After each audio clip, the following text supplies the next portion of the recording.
రా కూర్చో. పర్వాలేదండి. ఏంటి ఇలా వచ్చావు? ఆ రోజు నా కంపెనీని మూసేయమన్నారు. ఇప్పుడు నేను మూసేయడానికి సిద్ధంగా ఉన్నాను. దానికి ప్రతిఫలంగా నాకు 5 లక్షలు కావాలి. అలాగే, నీకు కావాల్సిన 5 లక్షలు నేను ఇస్తాను. చాలా థ్యాంక్స్ అండి. కానీ మీరు మీ కంపెనీని మూసేయక్కర్లేదు. సార్? అవును మిస్టర్ మధు, మీ అన్నగారికి జరిగిన అన్యాయం గురించి తెలుసుకున్నాను.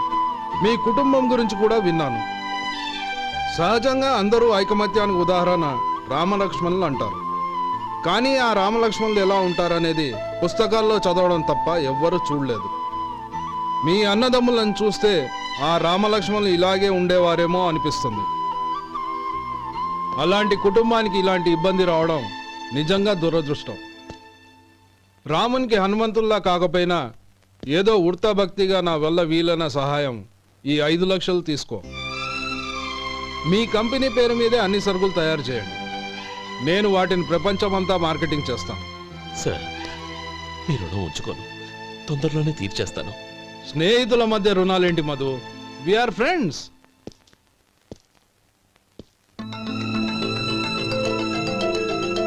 ఏంటే అక్కడ ఆగిపోయావు? రా. నువ్వు మీ అన్నయ్యని అరెస్ట్ చేయడానికి అట్టెళ్ళావు, ఆయన లొంగిపోవడానికి ఇటు వచ్చారు. అవును, యూనిఫామ్ చేత్తో పట్టుకొచ్చావేంటి? సార్, నేను రే, ఈ మాత్రం దానికే బెదిరిపోయి ఉద్యోగం వదులుకుంటావా? నువ్వు ఇలాంటివి ఎన్నో సమర్థవంతంగా ఎదుర్కోవాలి. నిన్ను నేను ఎస్పీగా చూడాలి. అది కాదన్నయ్య. ఇంకేం మాట్లాడకు. ఇన్స్పెక్టర్ గారు, నన్ను లాకప్లో పెట్టండి. ఆగండి సార్, ఆ డబ్బు ఎక్కడికి పోలేదు. నేనే తీసి జాగ్రత్త చేశాను. ఈ విషయం అన్నయ్యకి తెలియక బ్యాగులో డబ్బు కనబడకపోవడంతో అది పోయిందనుకున్నాడు. నేను పట్నం నుంచి వచ్చేసరికి జరిగిన గొడవంతా తెలిసిందే. రే మధు, జరిగిన దానికి నన్ను క్షమించనయ్యా. ఇంటికి వెళ్ళాక అన్ని వివరంగా చెప్తాను. సార్, ఇదిగోండి 5 లక్షలు. ఇది కమిటీ వాళ్ళకి అప్పగించి ఈ కేసు కొట్టేయండి సార్.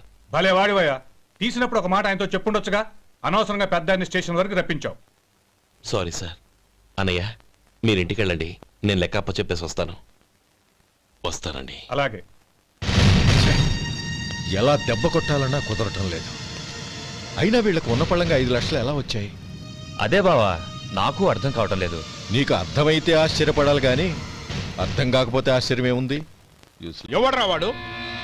ఇన్నాళ్ళుగా వ్యాపారం చేస్తున్నాను, నిన్నగాక మొన్న వచ్చినోడు వాడు నాకు పోటీయా? వాణ్ణి పెరగనివ్వకూడదు. వాణ్ణి ఇక్కడికి రప్పించండి, నేను మాట్లాడతాను.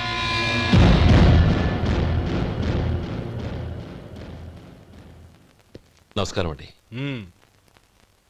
రమ్మన్నారంట? నీ పచ్చళ్ళ కంపెనీ మూసేయాలి. నీకెంత కావాలి? 5 లక్షలు ఇస్తాను. చాలా? 5 లక్షలు కాదు, 50 లక్షలు ఇచ్చినా నా కంపెనీ మూయడం జరగదు. బాగా ఆలోచించుకొని చెప్పు. ఈ వ్యాపారంలో పుట్టి పెరిగినోడ్ని, నాతో పోటీ పడకు.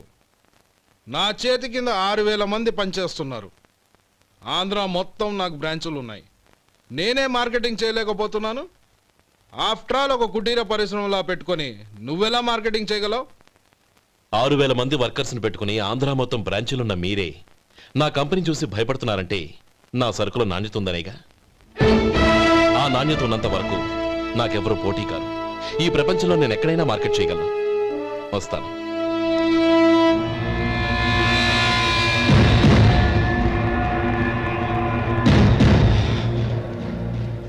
ఇక్కడ ఏం లేదండి. ఇక్కడ ఏం లేదండి. ఇప్పుడు ఊపిరి పీల్చి బిగ్బట్టు, నెమ్మదిగా వదిలే. ఓకే, లే, నెమ్మదిగా ఇలా వచ్చి కూర్చో. ఏం లేదు, మామూలు కడుపు నొప్పే. ఈ టాబ్లెట్స్ 3 రోజులు వాడు. ఎలా వాడాలో ఇందులో రాశాను. Token number 29. టౌన్ డాక్టర్ భయపెట్టేశాడు, ఆపరేషన్ అది ఇదని. కానీ ఈ డాక్టర్ బాబు ఏమీ లేదని చెప్పాడు.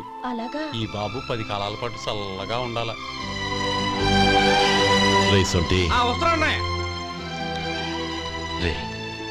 భగవంతుడి దయ వల్ల తమ్ముడు హస్తవాసి మంచిదని అప్పుడే పేరొచ్చిందిరా. తమ్ముడిని దగ్గరుండి జాగ్రత్తగా చూసుకో. పని హడావుల్లో పడి వేళకి భోంచేయడము. అబ్బే అదే లేదన్నయ్య, 1 గంటకల్లా పేషెంట్ కట్టు, భోజనం పెట్టు. అది అలా జాగ్రత్తగా చూసుకో. నేను చూసుకుంటాను కదన్నయ్య, నువ్వు వెళ్ళు.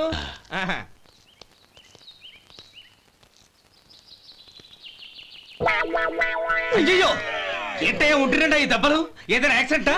అదేం కాదండి, మరి గోరు కొరికినందుకు ఎలక్ట్రిక్ స్తంభానికి కట్టేసి ఇలా రక్తం వచ్చేలా కొట్టారండి. ఊరు కొరికినందుకు ఎలక్ట్రిక్ స్తంభానికి కట్టేసి ఇంతలా కొడతారా? వాళ్ళు అసలు మనుషులా రాక్షసులా?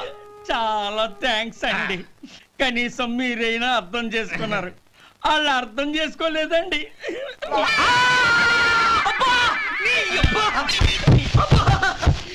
గోరు కొరకడం అంటే ఇదా? నిన్ను కొట్టడం కాదురా, నిలువురా నరికేయాలి. అబ్బా సెప్టిక్ అవుతుందో ఏమిటో. మన 2 ఊర్ల పొలిమేరలో ఉన్న ఈ మల్లికార్జున స్వామి వారి దేవాలయం జీర్ణదశలో ఉందన్న విషయం మీ అందరికీ తెలుసు. ఇన్నాళ్ళు మీ ఊరు వాళ్ళు పట్టించుకుంటారని మా ఊరి వాళ్ళు, మా ఊరి వాళ్ళు పట్టించుకుంటారని మీ ఊరి వాళ్ళు దీన్ని ఇలా వదిలేశారు. ఈ గుడి మీ ఊరికి ఎంత ముఖ్యమో మా ఊరికి అంతే ముఖ్యం. కాబట్టి మన ఇరు గ్రామ ప్రజలు కలిసి దాన్ని బాగు చేయించి కుంభాభిషేకం చేయించాలనే సదుద్దేశంతో ఒక కమిటీని ఏర్పాటు చేశాం. ఈ కమిటీలో 2 గ్రామాలకు సంబంధించిన ప్రముఖులు ఉన్నారు. కమిటీ ప్రెసిడెంట్గా ఎవరిని ఎన్నుకోవాలనే విషయంలో శ్రీ గోపాలరావు గారి పేరు, శ్రీ లక్ష్మీపతి గారి పేరు పరిశీలనలోకి వచ్చాయి. అందువలన మేమందరం బాగా ఆలోచించి తర్జన భర్జనలు చేసిన మీదట శ్రీ గోపాలరావు గారే అన్ని విధాలా ప్రెసిడెంట్ పదవికి అర్హులని ఈ కమిటీ నిర్ణయించడం జరిగింది.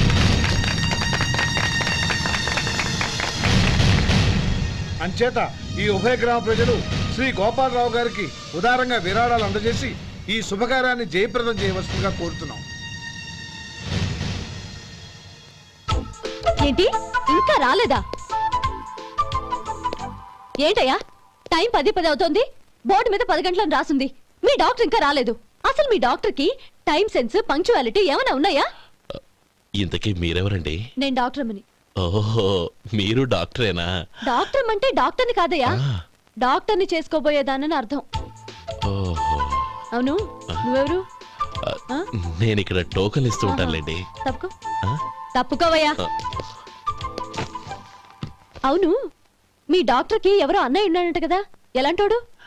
ఎలాంటోడంటే అదేనయ్యా, చాలా కోపిస్తని విన్నాను. ఎందుకని అడుగుతున్నారు? ఎందుకంటావేంటయ్యా? ఆ అన్నయ్య మాట వినగానే మీ డాక్టర్ గడగడా వణిగిపోతాడు. అసలు డాక్టర్ చదివే తమ్ముణ్ణి అలా భయపెట్టచ్చా? తప్పు కదా? తప్పేనండి. కాని కాని నాకు మీ డాక్టర్కి పెళ్ళవని ఆ అన్నయ్య సంగతి అప్పుడు చెప్తాను. ఏం చేస్తారండి? ఏం చేస్తానా, సంవత్సరం తిరగకుండానే కవల పిల్లల్ని కని వాళ్ళ అన్నయ్య చేతిలో పెడతాను. వాళ్ళకి 5 సంవత్సరాలు వచ్చేసరికి ఆయన్ని బాగా మొట్టికెళ్ళేస్తారు. అలా నా కసి తీర్చుకుంటాను. ఈ డాక్టర్ ఎప్పుడు వస్తాడో ఏంటో. అది సర్లే కానీ నువ్వు పని చేయి. మీ డాక్టర్ రాగానే నేను వచ్చి వెళ్ళానని చెప్పు. నేను అంటే ఓ, నా పేరు చెప్పలేదు కదా, నందిని. ఏం చెప్తావు? అదేనండి, నందిని గారు వచ్చి వెళ్ళారు అని చెప్తాను. గుడ్, పైకి వస్తావు.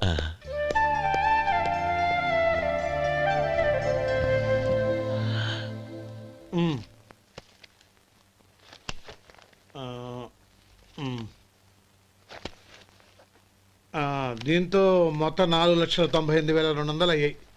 పోతే నువ్వు ఇచ్చినంత ఇవ్వలేకపోయినా ఈ దైవకార్యానికి నా వంతు చందా 1800. దీంతో మొత్తం 5 లక్షలు పూర్తయ్యాయి.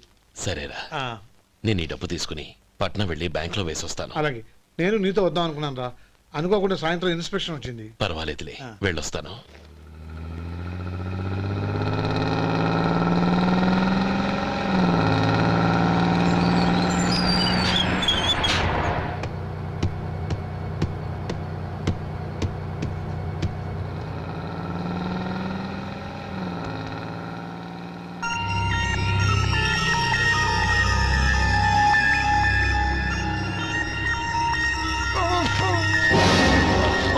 అయ్యో మూర్ఛ మూర్ఛ, బసాపండి బసాపండి.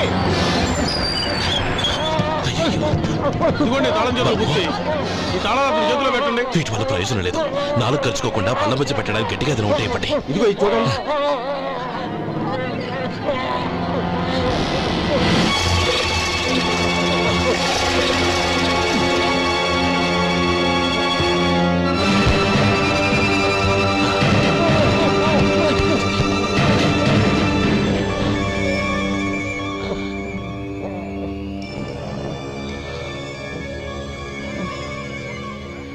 మీరు వెళ్ళి మీ సీట్లో కూర్చోండి, కొంచెం గాలాన్ని పట్టి.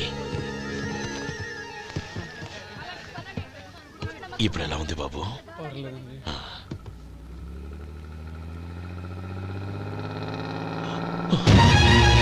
అయ్యో, నా బ్యాగ్ ఎవరైనా చూసారా? అందులో 5 లక్షలు ఉన్నాయి.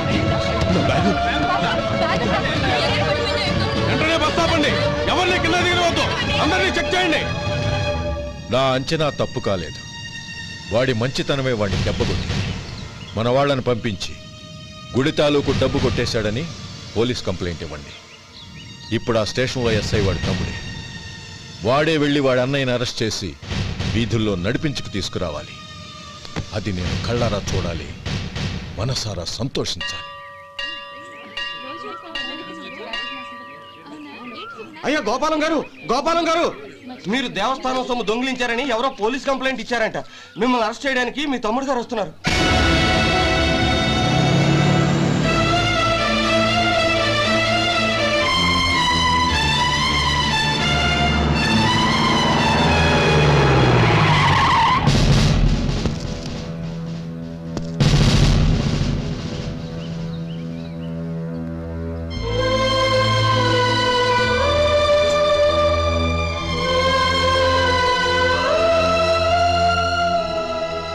చూడు గోపి, ఎప్పుడు నువ్వు ఉద్యోగంలో చేరావో అప్పుడే తనా పరానే తేడా మర్చిపోవాలి.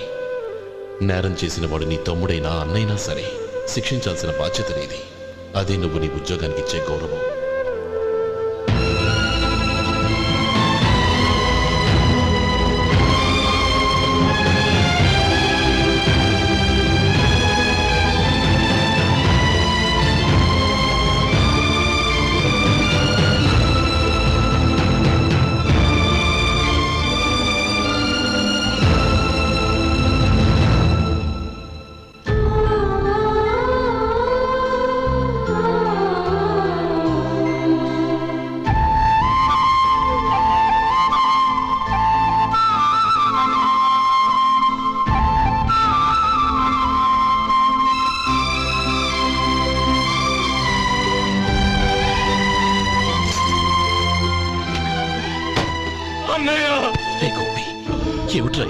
నన్ను క్షమించన్నయ్య.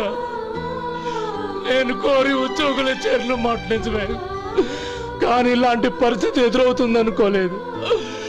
నా ఒంట్లో ప్రతి రక్త పట్టు నీ భిక్షనన్నయ్య. నిన్ను అవమానపరిచి ఉద్యోగం నిలబెట్టుకునే బదులు నా ప్రాణాలను వదులుకుంటారు, కానీ ఈ పని మాత్రం చేయలేనన్నయ్య.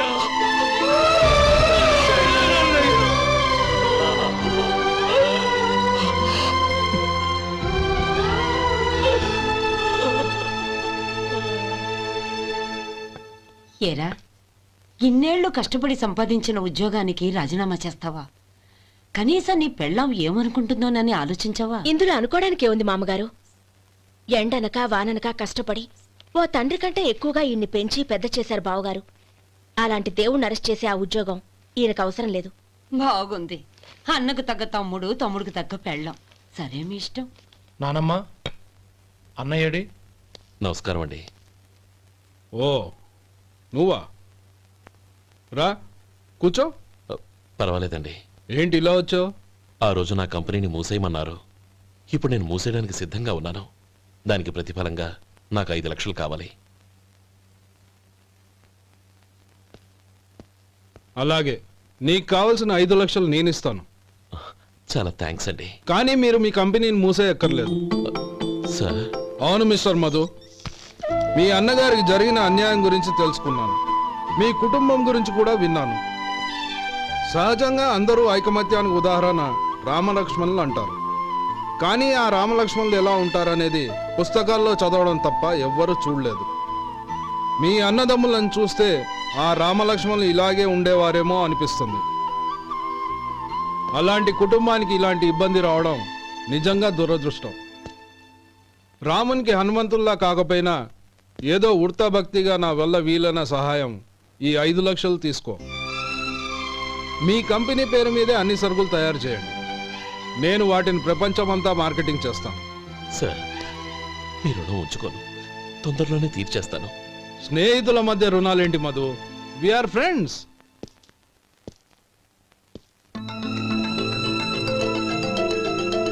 ఏంటే అక్కడ ఆగిపోయావు రా.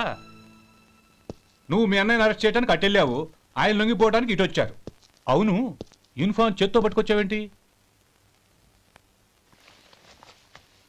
సార్ నేను రే, ఈ మాత్రం దానికే బెదిరిపోయి ఉద్యోగం వదులుకుంటావా? నువ్వు ఇలాంటివి ఎన్నో సమర్థవంతంగా ఎదుర్కోవాలి. నిన్ను నేను ఎస్పీగా చూడాలి. అది కాదన్నయ్య. ఇంకేం మాట్లాడకు. ఇన్స్పెక్టర్ గారు, నన్ను లాకప్లో పెట్టండి. ఆగండి సార్, ఆ డబ్బు ఎక్కడికి పోలేదు, నేనే తీసి జాగ్రత్త చేశాను. ఈ విషయం అన్నయ్యకి తెలియక బ్యాగులో డబ్బు కనబడకపోవడంతో అది పోయిందనుకున్నాడు. నే పట్నం నుంచి వచ్చేసరికి జరిగిన గొడవంతా తెలిసిందే. రే మధు, జరిగిన దానికి నన్ను క్షమించనయ్యా. ఇంటికి వెళ్ళాక అన్ని వివరంగా చెప్తాను. సార్, ఇదిగోండి 5 లక్షలు. ఇది కమిటీ వాళ్ళకి అప్పగించి ఈ కేసు కొట్టేయండి సార్. భలే వాడివయ్యా, తీసినప్పుడు ఒక మాట ఆయనతో చెప్పుండొచ్చుగా. అనవసరంగా పెద్ద ఆయన స్టేషన్ వరకు రప్పించావు. Sorry sir. అన్నయ్య, మీరు ఇంటికి వెళ్ళండి, నేను లెక్క అప్ప చెప్పేసి వస్తానండి. అలాగే. ఎలా దెబ్బ కొట్టాలన్నా కుదరటం లేదు. అయినా వీళ్ళకు ఉన్న పళ్ళంగా 5 లక్షలు ఎలా వచ్చాయి? అదే బావా, నాకు అర్థం కావటం లేదు. నీకు అర్థమైతే ఆశ్చర్యపడాలి కానీ అర్థం కాకపోతే ఆశ్చర్యమేముంది?